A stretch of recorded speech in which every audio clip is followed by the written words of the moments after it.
ప్రతి మనిషికి 2 gem stones ఖచ్చితంగా అవసరం అవుతాయండి. ఒకటి నీడ్ కోసం అంటే మీ జాతకంలో ఉండేటువంటి దోషాన్ని క్లియర్ చేసేటువంటిది.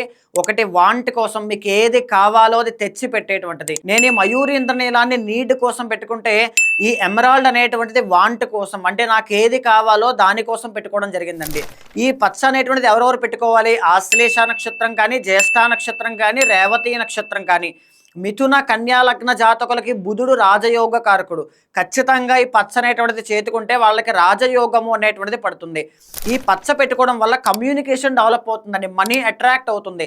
మాట ద్వారా బ్రతికేటువంటి ఏ వృత్తుల వాళ్ళకైనా చేతికి చూడండి పచ్చ అనేటువంటిది ఖచ్చితంగా కనబడుతుంది. మీ జాతకంలో కూడా ఏ జెమ్ స్టోన్ పెట్టుకోవాలో తెలుసుకోండి. పెట్టుకున్న తర్వాత రిజల్ట్స్ అనేటువంటివి తప్పకుండా కనబడతాయి. కానీ పాయింట్ ఏంటి అంటే జెన్యూయిన్ స్టోనా కాదా అనేటువంటిది. ఉమాస్ ఆరాలో దొరికేటువంటి ప్రతి స్టోను కూడా మీకు కావాల్సిందే. జెన్యూయిన్ ప్రొడక్ట్ అనేటువంటిది ఇవ్వబడుతుంది. ఏ జెమ్ స్టోన్ కావాలో సజెషన్ కావాలి అన్నా ఉమాస్ ఆరా టీంని కాంటాక్ట్ అవ్వండి. మా వాళ్ళు మీకు పూర్తి వివరాలు అందిస్తారు.